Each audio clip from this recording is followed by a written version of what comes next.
Lately, Laura has often said that she spends her evenings with her friends. We just want to relax a bit, she smiled as she packed her purse. I believed her.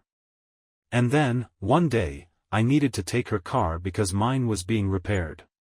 On the passenger seat was a receipt from a restaurant, dinner for two. It was Friday, 8:30 in the evening. That evening she was supposedly celebrating a friend's birthday at a bar. I put the receipt back, closed the door, and said nothing. The next Friday, she went out with the girls again. I got in my car and drove to the same restaurant. I sat in the corner, ordered a coffee and waited. She showed up at 9 o'clock. Not alone. He looked about 10 years younger than me. A nice suit, a light touch on her arm as they sat down. I waited for them to finish their dinner. When the waiter brought them the bill, I stood up and walked over to their table. Laura looked up and froze. "I'll pay," I said, taking the check from the waiter. I pulled an envelope out of my inside jacket pocket and put it on the table. "But this is the last dinner on me." Laura was silent. Her companion looked from me to her. I didn't wait for her to say anything.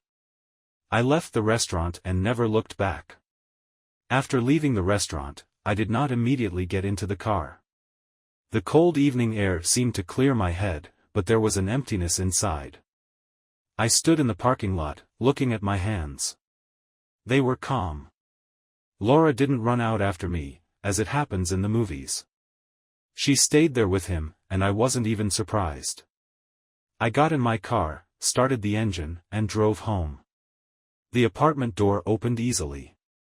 The house was quiet and dark, and only Max, our dog, raised his head from the corner of the living room where he always slept.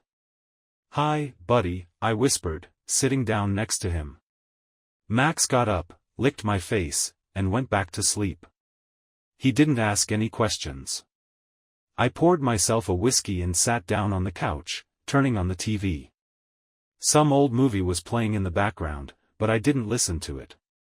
There was a phone on the table. There was no call. The clock showed almost midnight when the door opened. Laura came in and stopped in the hallway. "You're still awake," she said quietly. "No." She stood for a few seconds, then slowly took off her coat and threw it on a chair. "We need to talk." I took a sip of whiskey and put the glass down. "I don't think it makes sense anymore." She came closer and sat down opposite me, folding her hands in her lap. "Nick. I can explain." I didn't answer. I just looked at her. Laura lowered her eyes. It didn't mean anything. I laughed, more to myself than to her. "Do you think it matters now?" She looked up, trying to understand what I was feeling. I didn't want this to happen. But it did. Max raised his head as if feeling the tension. We sat in silence for several minutes, which seemed like hours. "What's next?" Laura finally asked. I stood up, walked over to the dresser, took the second envelope from the top drawer and put it in front of her. "This is what happens next." She didn't touch it. "Are you sure?" "Yes." Laura looked at the envelope, then at me. "I'm sorry." "So am I." I took my jacket from the closet and slowly buttoned it up. "I'll be back in an hour. When I come back, you won't be here." She didn't say anything. I went out, closing the door behind me. Max stayed with her. But I knew that tomorrow he would be waiting for me at the door again. I returned home a few hours later. The lights in the living room were off, but I could tell right away that Laura was still there. A lamp was on in the kitchen, and there was a cup of unfinished coffee on the table. Max was lying under the table and raised his head when I walked in. Laura was sitting by the window, her fingers nervously tapping on the arm of the chair. "I thought we hadn't discussed everything yet," she said quietly, not turning to me. I sat down across from her, not in a hurry to say anything. She looked up and looked me straight in the eye. "That check. I left it there on purpose." I froze, digesting her words. What? I knew you would find it. Max quietly got up and lay down at my feet. You mean you wanted me to find out? Laura nodded, looking away. I didn't know how else to tell you that I don't feel the way I used to. My throat was dry. You decided the best way was to set me up for this, make me look like an idiot in a restaurant. She lowered her head guiltily. I was afraid that if I told you directly, you wouldn't let me go. My hands clenched into fists. Instead of talking, you decided to betray me and leave a clue, like in a cheap detective story. Laura was silent. And who is he? I finally asked. No one important. I laughed, but it was far from joyful. I'm surprised that he's important enough for you to ruin our marriage. Laura clenched her hands on the arm of her chair. Our marriage was broken a long time ago, Nick. It's just that we both pretended that everything was fine. My shoulders slumped. She was right. I leaned back and looked up at the ceiling. So what do we do now? Laura looked at me as if this was the question she had been waiting for the most. I'm leaving. Today. I nodded without looking at her. Good. She stood up and went to pack her things. Max stayed by my side, not moving. What do you say, buddy? I whispered, stroking his ear. He just raised his head and licked my hand. I sat in the dark long after the door closed behind Laura. The silence was heavy, but there was something new in it. Something I hadn't felt in a long time. The next morning I woke up to Max's annoying barking. He was sitting by the door, looking at me as if he was waiting for me to get up. Okay. Let's go for a walk, I mumbled, pulling on my jacket. The lake near our house sparkled in the morning sun. Max and I were walking along a familiar path when I saw a car on the other side of the road that looked familiar. A black sedan. It was parked in front of the restaurant where I had seen Laura. I pulled over. Max turned around and pulled me on, but I stood still, watching a man in a dark coat get out of the car. He looked up and stopped when our eyes met. Oh. Nick, right. It was Brian. I'd known him a long time. He worked with Laura. A colleague I didn't take seriously. Brian, I said, putting my hands in my pockets. He came closer, stopping at a safe distance. I thought Laura had told you. I laughed softly. Laura left a few hints, but I don't think she said the main thing. Brian looked at me in confusion. Look, it didn't happen overnight. We were just spending time together. Of course, I nodded, you were just having dinner in restaurants, holding hands. Max, sensing the tension, sat down between us, watching Brian's every move. I'm sorry, Nick. I didn't mean for it to happen this way. I took a step toward him and leaned a little closer. You took my wife from me. Don't pretend you're sorry. Brian pressed his lips together but didn't say anything. I straightened up and nodded at his car. Go, Brian.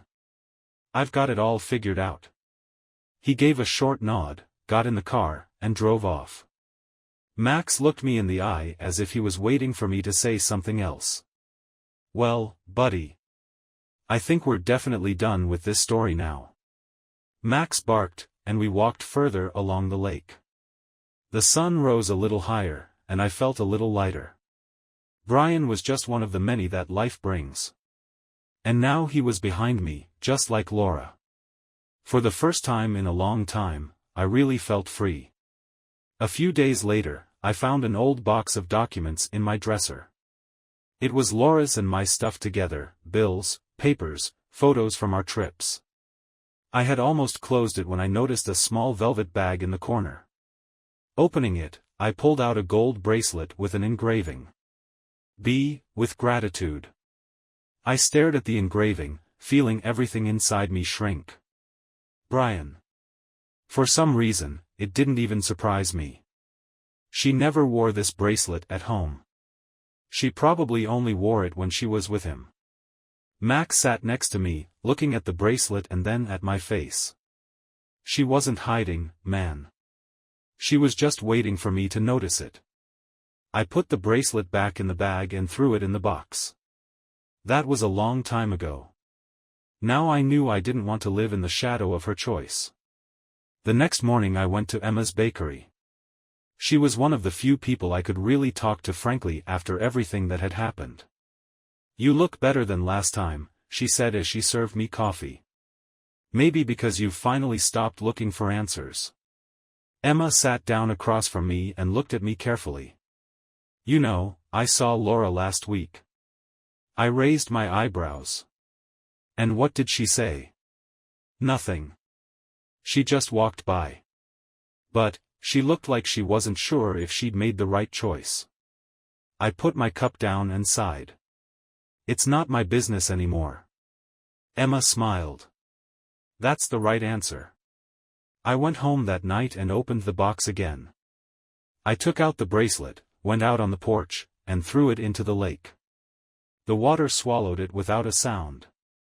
Max sat next to me and watched this gesture. I patted him on the head. Now it was definitely over. He barked as if in agreement. And for the first time in a long time, I felt like I was really closing this chapter of my life.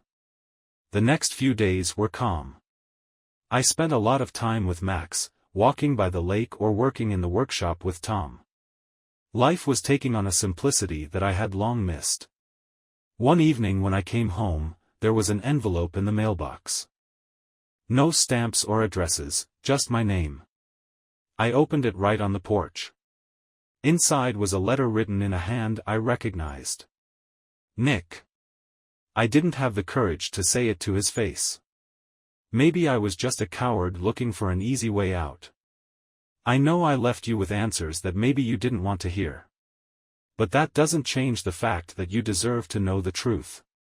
I didn't leave the check behind by accident. And the bracelet is not just a gift either. I knew you would find it. I knew you wouldn't stay silent. But, Nick. I didn't know how else to end it. We were both holding on to something that had long since crumbled. I hope you find peace. Laura." I read the letter several times, but each time it lost its weight. Max was sitting next to me, looking at the envelope. I folded the letter and threw it into the fireplace. The fire quickly swallowed the paper, leaving only ashes. "I think she wanted me to find it," I told Max. He shook his head as if he understood. A few days later I went to Emma's bakery again. "You look like you've let something go," she said as I ordered a coffee. Maybe I had. She smiled as she wiped her hands on her apron. "That's a good thing. Some things are better left in the past." I sat down at a table by the window and watched Max waiting for me outside. The city was quiet. I didn't expect anything more from Laura or from the past. There was a new stage ahead of me, no hints and no blank checks. The next time I went to the bakery, Emma wasn't alone. She was standing behind the counter, laughing with some girl sitting by the window with a cup of tea. "Nick, come in." Emma waved to me when I appeared at the door. Max immediately lay down by the door, as usual. "Meet Sophie. She recently moved here from the city," Emma said, nodding toward the girl. Sophie looked up, smiled, and nodded her head slightly. "Hi," she said quietly, clutching her cup in her hands. "Hi, Nick," I replied, sitting down at the table. "Are you staying for long or just visiting?" "I'm staying. I was looking for a quiet place." Emma winked at me from behind the counter. "She's an artist. Now she's going to paint our city." Sophie laughed a little. "Well, not the whole city. Maybe just a few facades and a couple of windows." "That's more than any of us have done here," I replied, sipping my coffee. Sophie looked at me carefully, as if she was trying to figure out who I was. "Are you a local?" "Let's just say I'm here for a while." Emma couldn't help herself. "Nick is a jack of all trades here. He helped with the festival and restored the house by the lake. Oh, that house, Sophie's eyes widened a bit. I saw it when I was walking around. It looks very cozy. We tried our best, I said without going into details. The conversation flowed easily, without tension. Sophie was calm, a little shy, but there was confidence in her voice. When I was about to leave, Emma elbowed me. Sophie will be painting a landscape by the lake soon. Maybe you should show her some nice places. Sophie looked up as if she was waiting for my reaction. Why not, I said, the lake looks especially beautiful in the morning. Then maybe tomorrow, she asked cautiously. I'll come by at 8, I said, taking Max by the leash. We agreed. Emma stood at the counter, watching, and could barely contain her smile. As I left the bakery, I felt that something about this day was different. New. Max was walking beside me, and I thought that maybe this was the beginning of something good. The next morning I arrived at the bakery at 8 o'clock sharp.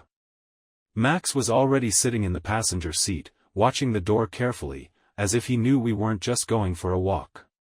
Sophie came out with a cup of coffee, wrapped in a warm scarf, and holding a small sketchbook in her other hand.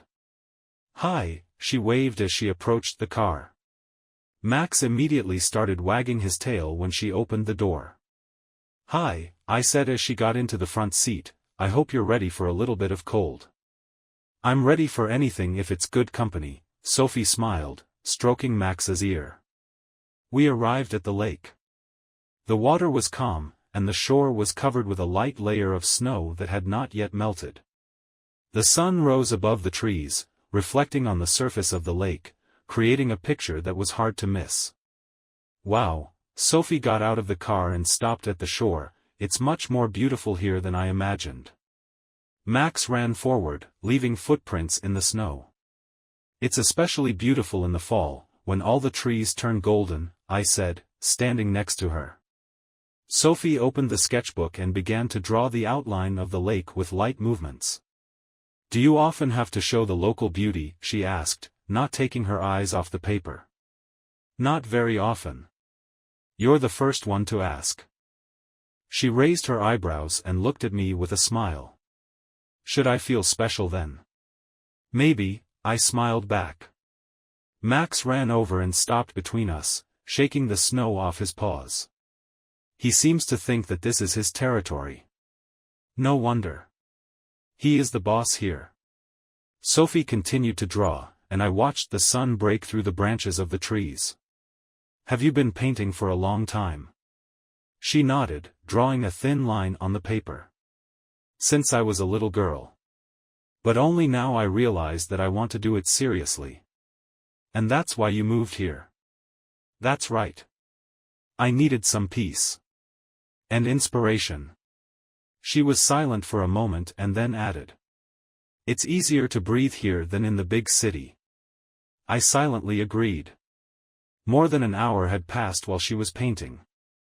Max lay down in the snow, and I just sat on the bench, watching the lake. That's it, Sophie said, closing her sketchbook and coming closer. I looked at her drawing. Light lines, minimalist strokes, but the lake was almost exactly as I saw it every day.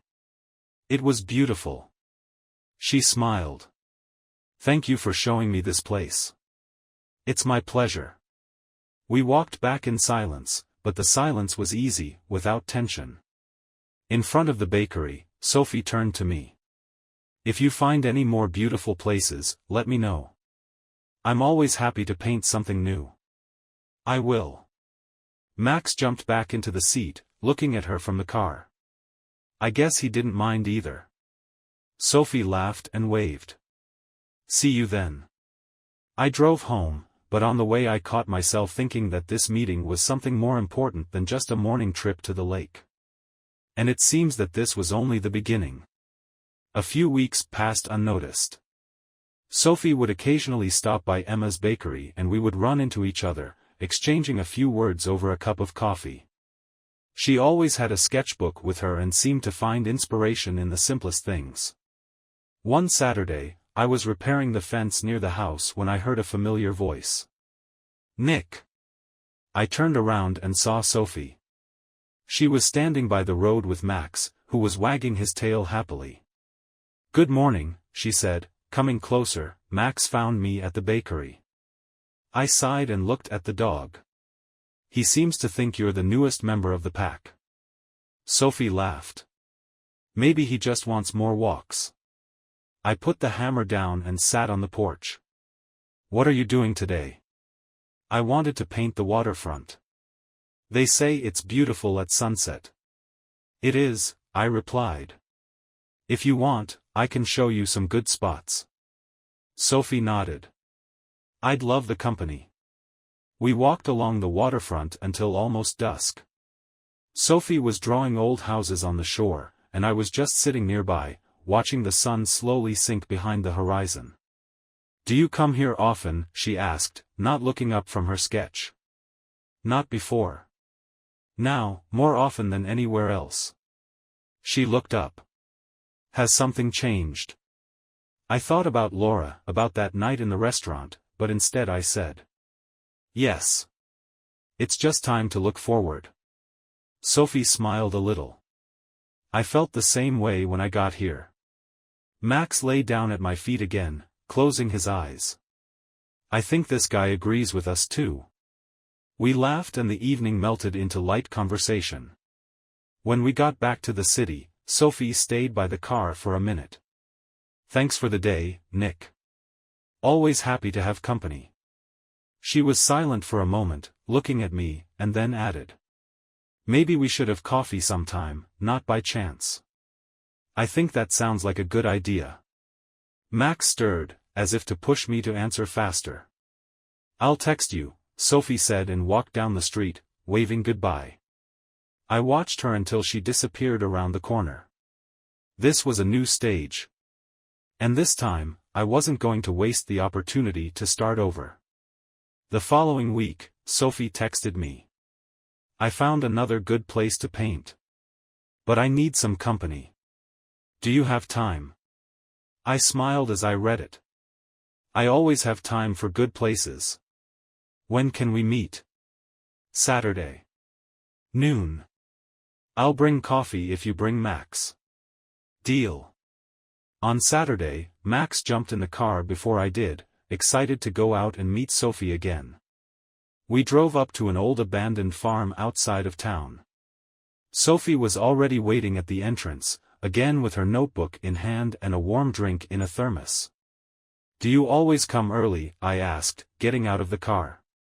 Only when I want to draw something before the sun goes down, she smiled, handing me a cup. Max immediately ran to explore the area, circling around us. How did you find this place? Sophie sat down on an old wooden stake near the barn. She just stumbled upon it while walking. It's nice and quiet. It's perfect for work. I looked around the area. The tall yellow grasses swayed in the light breeze, and the barn and house, though old, retained their charm. It was as if the place had been frozen in time. Exactly, she nodded, opening the sketchbook. Max lay down next to her, curled up in a ball. Looks like he decided to stop for a few hours, too, I joked. Sophie looked at me with a slight smile. And will you stay here with me? I guess I don't have a choice, I answered, sitting down on the log next to me. She began to draw, her movements smooth and confident. I watched, letting myself just be here and now. As the sun began to set, she put down her pad and held the drawing out to me. Look at it. It showed a farm, but with warm colors and the light of the sun hitting the roof. It was beautiful. This place has never looked better. Thank you. But it wouldn't look the same without you and Max. I looked up at her, noticing the wind playing with her hair. You're a good artist, Sophie. She held her gaze on me, and a silence hung between us, which for some reason was very comfortable. Do you want to have dinner sometime? She suddenly asked. I was surprised, but nodded. Why not? Sophie smiled, and we walked to the car while Max ran ahead of us. It was another evening when I realized that a new phase of my life had really begun. And I was okay with it. That evening, when we got back to the city, Sophie suddenly made a suggestion. "If you don't mind, I can cook something at home. I live not far away.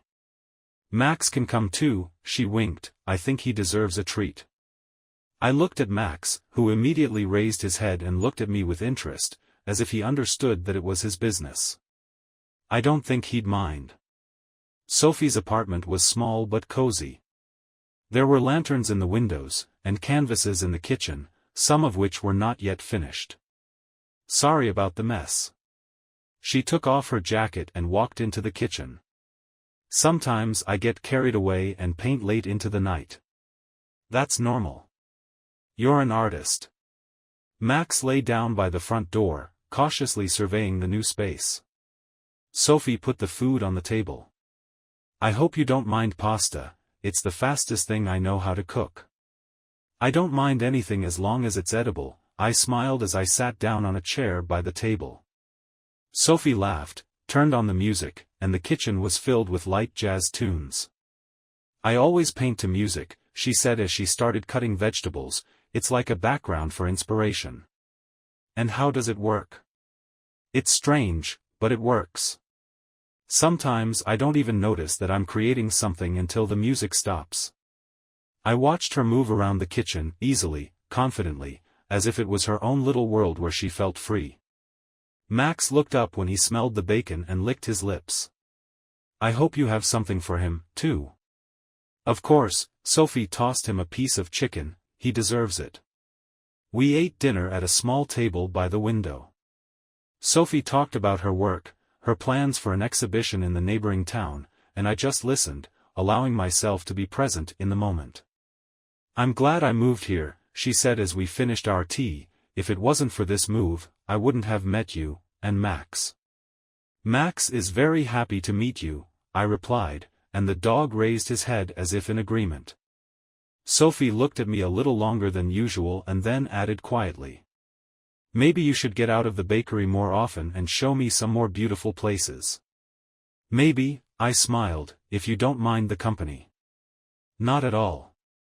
When I was getting ready to leave, Max didn't want to leave the apartment, as if he'd decided he liked it here too. "I think he's already planned his next visit," I said as I dragged the dog to the door. "That's okay, I'm always happy to have guests." Sophie paused for a few seconds on the doorstep. "Thank you for tonight, Nick. And you, too. I'll see you tomorrow." "I will." We walked out into the evening sky. Max ran cheerfully ahead, and I followed, feeling that this evening would be remembered for a long time. And that was just the beginning. The next day I was working in the studio with Tom when I received a message from Sophie.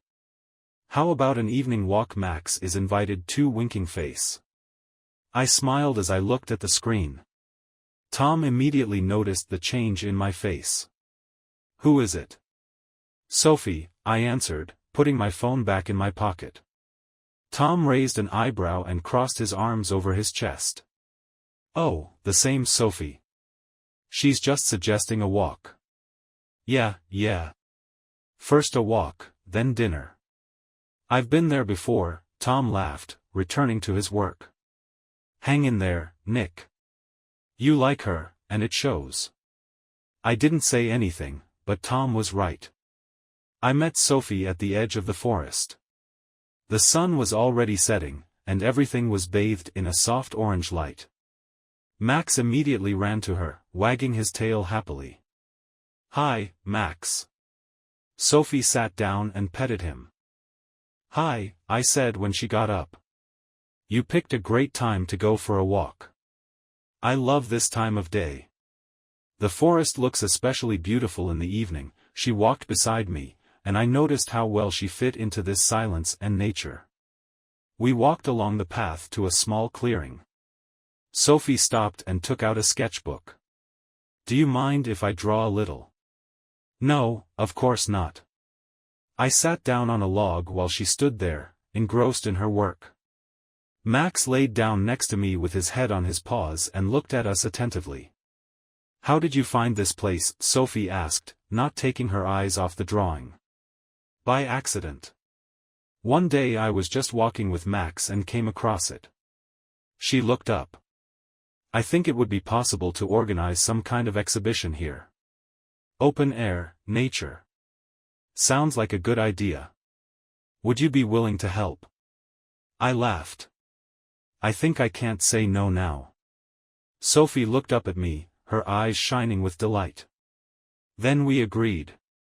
When we walked back, the sky was already covered with stars. Sophie walked beside me, sometimes our hands barely touched. I haven't felt this calm in a long time, I admitted when we came out of the forest. Neither have I, Sophie said quietly. This city has changed a lot of things in me. Everyone is looking for their peace, I added.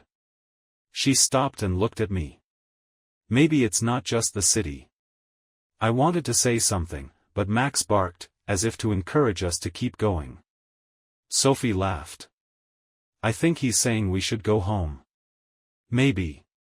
We approached her house and Sophie turned to me. Sophie, thank you for today. And to you. She paused for a few seconds, then touched my hand lightly. Good night, Nick. Good night, Sophie. Max waited until I got to the car and we drove home.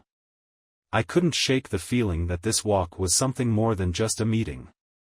And I was ready to find out what would happen next. The next day, I went to Emma's bakery again, as it had become a habit. Max immediately laid down near the entrance, settling in a sunny spot, and I ordered a coffee and sat by the window. A few minutes later, the door opened and Sophie walked into the bakery. She noticed me and came right over. Hi, she said, taking off her scarf and sitting down across from me. Hi. How's your morning? Calm, as always here. And yours? Max made me get up at 6 in the morning. So it's been a long day. Sophie smiled as she looked at the dog, who didn't seem to regret getting up in the morning. I'm glad we went for a walk yesterday, she said, stirring her tea with a spoon. Yes, it was nice. You drew beautifully.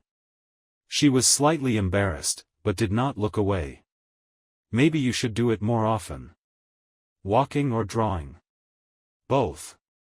I nodded, not taking my eyes off her. At that moment, Emma came out of the kitchen, wiping her hands on her apron. Oh, what familiar faces. Sophie, I saw your new work at the exhibition at the town hall. They are wonderful. Thank you, Sophie replied, smiling slightly. Emma looked at me and then turned her gaze to Sophie, as if she suspected something. You've been spending a lot of time together now, I see. Just casual meetings, I said, sipping my coffee. Casual, of course, Emma laughed. Well, you two sure look good together. Sophie looked a little confused, but quickly composed herself. Thank you, Emma. When Emma returned to the kitchen, Sophie leaned forward a little. Is she always like this? Emma likes to observe and draw conclusions, I smiled. She seems to see more than meets the eye. Maybe, I agreed. We sat in silence for a few more minutes, watching Max doze off at the door. When Sophie was about to leave, she suddenly said, There's an open-air concert in the park on Sunday. If you don't mind some company. I looked at her and smiled. Sure. I'll bring Max, if he doesn't mind. Sophie leaned over and patted the dog's head. I think he definitely doesn't mind. She waved and walked out of the bakery. I watched her go, feeling that this was not just a simple invitation. Maybe it was something more. And I think I was quite happy with that. On Sunday, I arrived at the park a little earlier than we had agreed. Max was spinning in the back seat, peering at the people who were already gathering for the concert. The musicians were setting up their instruments, and blankets and chairs were spread out on the grass. The sun was still high in the sky, but the air was already filled with a sense of autumnal coolness. Sophie appeared 10 minutes later. She was carrying a thermos and a small box. Hi, she said as she came closer, I thought you might be cold, so I brought some hot tea.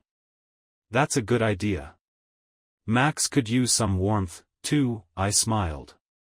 Sophie sat down, stroked him, and took a small piece of cookie out of the box. Here you go, buddy. But not all at once. Max took the treat cautiously, as if he understood that this was part of the ritual. Do you always prepare so thoroughly? I asked as we moved closer to the stage.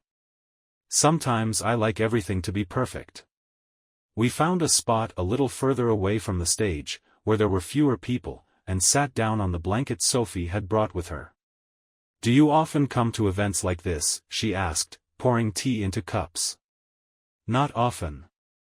Lately, I've been preferring silence. Sophie smiled slightly, looking out into the crowd. It seems to me that you really need this silence. But sometimes it's good to get out in public. Sometimes, yeah. The musicians started playing light acoustic music, and a pleasant atmosphere hung over the park. Max lay down at my feet and listened intently, although I doubted he understood what was happening. How did you end up here? I suddenly asked. Sophie was silent for a while, as if considering her answer. I lived in a noisy city for a long time. There were many people, many events, but no peace. At some point I realized that I needed a new beginning. I nodded, understanding her more than I wanted to admit. We have similar reasons. She looked at me curiously, but did not ask me further. We sat in silence, enjoying the music and tea. When the concert was over, people slowly dispersed and the evening sun began to sink below the horizon. Sophie gathered up the blanket and put it in her bag. Thank you for coming. Thanks for the invitation. We stood by the car for a while Max spun around us. Maybe we could walk to the farm sometime, she suggested. Sure. I'm always up for that. Sophie smiled and touched my hand. I'll see you later, Nick. See you later, Sophie. As I drove home, I realized that this day was part of a new stage in my life. And it seemed I was ready for it. The next few weeks flew by. Sophie and I saw each other often, either walking to the farm or having coffee at Emma's bakery. Max got excited every time he saw her, as if she were part of our little pack. One evening, when we were returning from a walk by the lake, Sophie suddenly said, Nick, I was thinking. Why don't you come with me to the next town to an exhibition? I have some paintings there and it would be nice to have some company. I was surprised. An exhibition? You didn't say it was coming up so soon. She smiled slightly, adjusting her scarf. I wanted to make sure you wanted to go. Of course I'm going. Sophie replied, her eyes shining. On the day of the exhibition, we left early in the morning. Max stayed with Emma, who gladly agreed to babysit him for a few hours. The road was easy, the morning sun was breaking through the clouds, and we listened to the music Sophie had put on her phone. Are you nervous? I asked as we approached the gallery. A little bit. But it's a pleasant excitement. The exhibition was held in a small but cozy gallery. Sophie had hung her works on the wall near the big windows, and they looked as if they had always belonged there. Your paintings are amazing, I said, looking at one of them, the same view of the farm where we were a few weeks ago. This is our day, remember? Sophie came closer, stopping next to me. Yes. I remember. She touched my hand lightly and lingered for a second. Thank you for coming with me. Don't thank me. I'm happy here. We walked between the paintings for a long time while the gallery guests were looking at the works. When the exhibition ended, we sat in a nearby cafe drinking hot chocolate. So, what's next? She asked, gently wrapping her hands around the cup. I think a new stage of life, I answered, looking at Sophie. And I hope to be a part of it, she said quietly, meeting my eyes. I think you already are. Sophie smiled slightly, and I realized that I didn't want to go back to the past anymore. It was a new beginning. And I was ready to move forward, together with her. The days following the exhibition were filled with a sense of lightness, as if something had really moved. Sophie began to come to my house more often, and Max and I greeted her like family. She painted in the studio while I was repairing the old barn. Sometimes we would go out into the yard together, just sit on the porch and watch the sun go down behind the lake. One of those evening walks changed everything. "Nick," Sophie said as we sat by the fire in the yard, "I've been thinking about staying here longer." I looked up from the wood I was throwing into the fire and met her gaze. "Longer?" She nodded, clutching her teacup. "I feel here, at home. I feel at ease. I think I've finally found a place where I want to stay." Max, who had been dozing at her feet, lifted his head and licked her hand. "He seems to agree," I smiled. Sophie smiled slightly.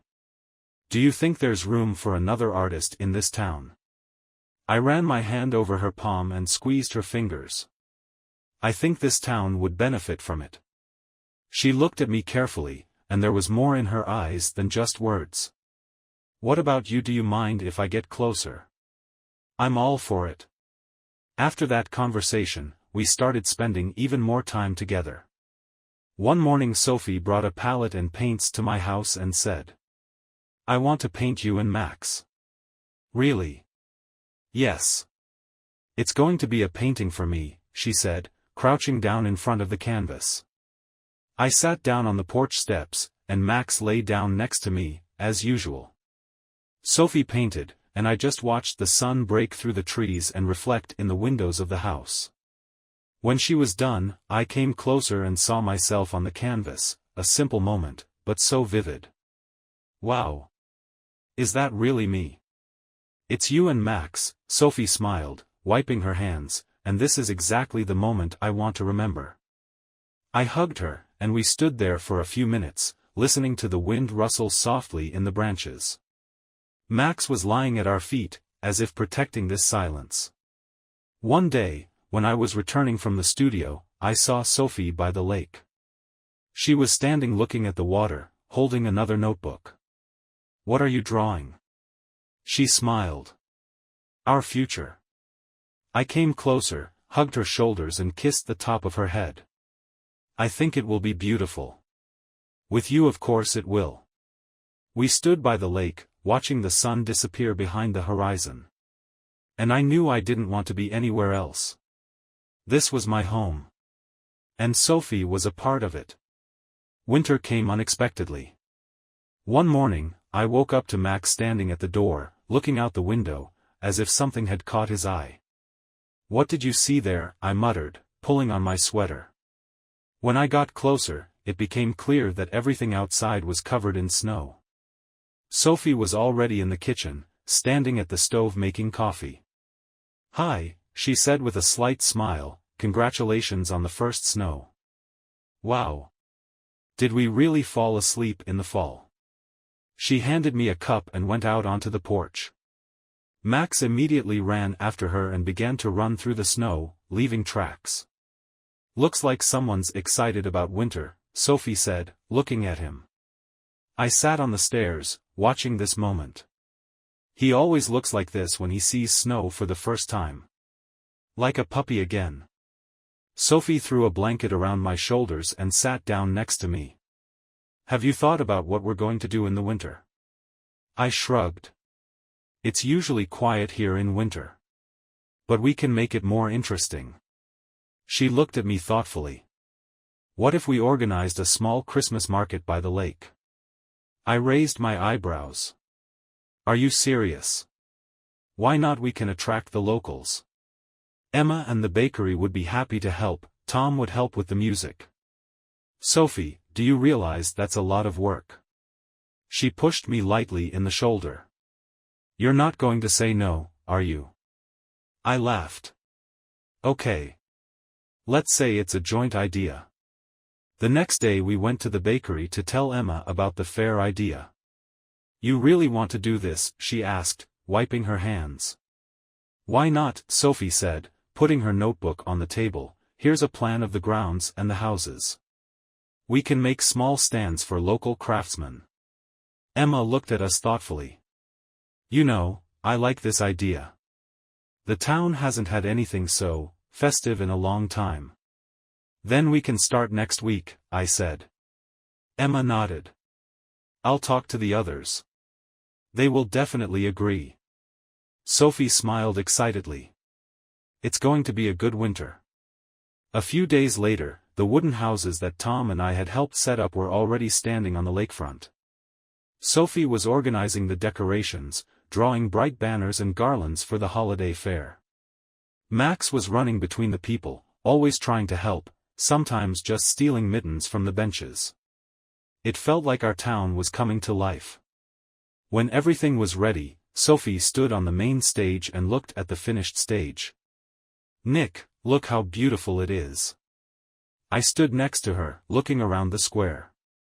It was even better than I had imagined. She took my hand. Thank you for supporting this idea. You did most of the work, Sophie. And you were there for me. That's the most important thing. We stood on the stage, watching the first lights come on and the local children looking at the decorations. That moment was perfect. I realized that life can really be simple and happy when you have the right people by your side. And Sophie was just such a person. The fair opened on Christmas Eve. Sophie was bustling around the stage, helping the locals decorate the Christmas tree, and I was setting up the lighting along the booths with Tom. Max, as always, was the center of attention. Children chased after him with bells, and he just barked back. When it was getting dark, the square was lit up with the soft light of garlands. The air was filled with the smell of fresh pastries Emma had brought and hot mulled wine sold at the main entrance. Sophie came over to me, taking off her mittens and blowing on her frozen fingers. I think we made it, she said with a smile, peering into the lights of the fair. And it looks much better than I expected, I replied, throwing the blanket around her shoulders. She moved slightly closer, looking at the people gathered around the tree. Do you think this will become a tradition? I wondered. Maybe it will. But even if it doesn't, it's definitely a memorable moment. Sophie nodded. I'm glad I stayed in this town. I turned to her, hugged her and held her close. I'm glad you stayed, too. Max, who ran up to us at that moment, pushed his nose into my hand, demanding attention. So is he, I laughed, bending down to pet the dog. The evening turned into night. Candles were lit in the square and a local choir sang Christmas carols. Sophie stood next to me, holding my hand, and I could feel her fingers lightly squeezing mine. She leaned in and whispered to me. This is the best Christmas I can remember. I looked at her and answered. This is just the beginning. Sophie smiled and put her head on my shoulder. We stood there while the Christmas tree twinkled with lights and the town quietly celebrated Christmas. It was a simple moment. But it was in this simplicity that there was something important, something that I had been looking for a long time and had finally found. And now I knew for sure, this place, these people, this woman next to me. They became my new home. Winter gradually receded, and the town began to wake up from its sleep. The snow melted slowly, revealing streets that were once again filled with life. The fair was over, but the aftertaste of the holiday remained in every home. The garlands were still lit in the evenings, and the smell of cinnamon and mulled wine in the air seemed to remind us that warmth was on the way.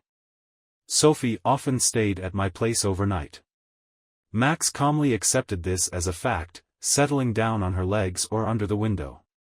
One morning I woke up to the sound of her footsteps in the kitchen. The smell of freshly brewed coffee filled the house, and when I went downstairs, she was standing by the window watching Max run around the yard. Good morning, she said without turning around. Morning, I replied, coming closer and putting my arm around her. Is something wrong?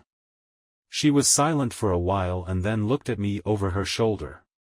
I'm thinking about finding a permanent place for my studio here. I raised my eyebrows. A studio? Yes. I was thinking about a small space in the city center. There's an old bookstore there that closed. I had already talked to Tom and he said the owner wouldn't mind renting it out. So I thought about it. It's a good idea. You need your own place to work. Sophie turned to me, leaning back on the windowsill. I don't want to do this without you. What do you mean? She smiled slightly, and I noticed something new in her eyes, confidence and a little excitement at the same time. I want this to be our place. Perhaps you could work there alongside me. I know you've been wanting to do more carpentry for a long time. I was a little taken aback by this suggestion. Carpentry in your studio. Why not? There's enough space for two. I thought about it for a few seconds and then smiled. I think it could work. A few weeks later, we were standing in that bookstore. The old shelves were covered with dust, and the large windows let in minimal light. But there was something special about this place. This is the perfect place, Sophie said, walking between the shelves. We can remove some of the shelves and put up desks. And here, I pointed to the far corner, you can make a workshop. It's perfect. We got to work the same day. Max, as always, was with us, sitting on an old cushion in the corner, watching us carefully as we cleaned and repaired the space. Spring came faster than I expected. By the time we finished setting up the studio, the town was in full bloom. Sophie painted by the big windows, and I worked in the studio in the same room. We spent our days together, sometimes crossing paths during breaks, exchanging jokes and hot coffee. One day, as I was finishing a wooden frame for her new painting, Sophie came up behind me and hugged me. Thank you for agreeing to do this, she whispered. I put down the tool and turned to her. I wouldn't want to be anywhere else. She looked at me and added. Me neither. At that moment, Max raised his head and barked slightly, as if agreeing with every word. We looked at the studio together, which became our joint project and a new stage in our lives. I realized that this place was not just a studio or a workshop. It was a home that we were building together. Summer came quickly, and our studio came to life with it. Every morning, when I opened the door of the bookstore, which was now more like a gallery and a workshop, I felt the town breathing with us. People would come in to look at Sophie's paintings, order frames and furniture that I was making in the back of the shop. One day, when I was nailing up a shelf, I heard Sophie talking to Emma at the entrance. You two have really done something special with this place, Emma said, looking around. Thank you, Sophie replied, but this is just the beginning. Emma laughed. Oh, I've heard that before. First the fair, now the studio. What's next? I looked out of the studio and saw Sophie smile and then look in my direction. Maybe her own exhibition. But with Nick's furniture. An exhibition, I said, wiping my hands on a towel. Sophie winked. Why not? Your work deserves it as much as my paintings. Emma nodded. I agree. I think the town will be interested to see it. We started preparing the exhibition, although at first I was against it. But Sophie convinced me that my furniture had the same artistic meaning as her paintings. Saturday was a warm day. The studio was decorated with fresh flowers, and guests started arriving even before the opening. Sophie had placed her paintings along the walls, and in the center were the tables, chairs, and shelves that I had made in recent months. Max, as always, was the main, star guest. He greeted everyone at the entrance as if it were his own project. Congratulations. Tom said, coming in with a bouquet in his hands, this guy is definitely in charge. He always has been, I laughed as I watched Max run between the guests. Sophie stood next to me, holding my hand. Are you still nervous? She whispered. A little bit. You'll get over it, she touched my shoulder gently. I looked around the exhibition. People were stopping by the furniture, looking at the details and asking about orders.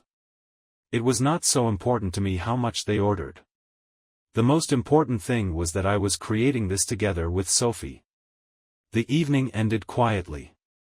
The two of us were sitting on the studio porch when the last guests left. Sophie leaned against me, wrapped in a blanket. "I think it turned out better than we thought," she said, looking out at the lights of the town.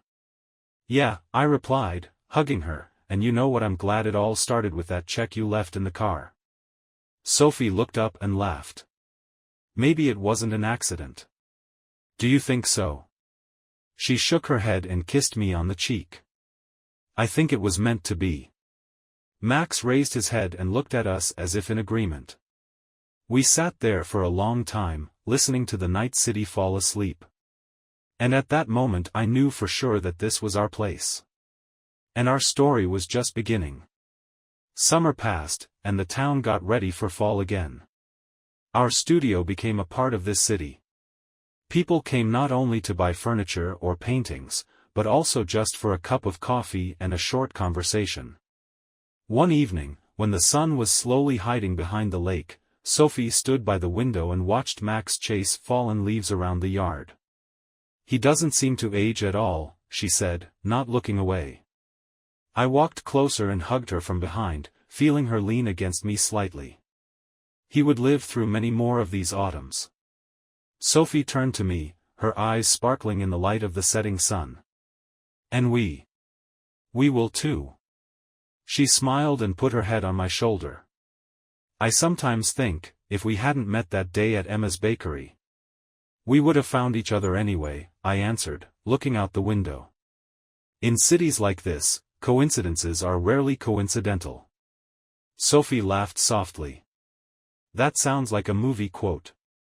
"Maybe," I pulled her closer, "but isn't that what happened?" She looked at me and didn't say anything. She just kissed me. Max came back to the door, shaking off the leaves, and sat down, looking at us carefully. "I think he's reminding us to go home," Sophie said. "I think he's right." We left the studio and walked together, Max jogging beside us. The autumn wind was gently swaying the branches of the trees, and the city was falling asleep. This day was just like all the others, but there was something special about it.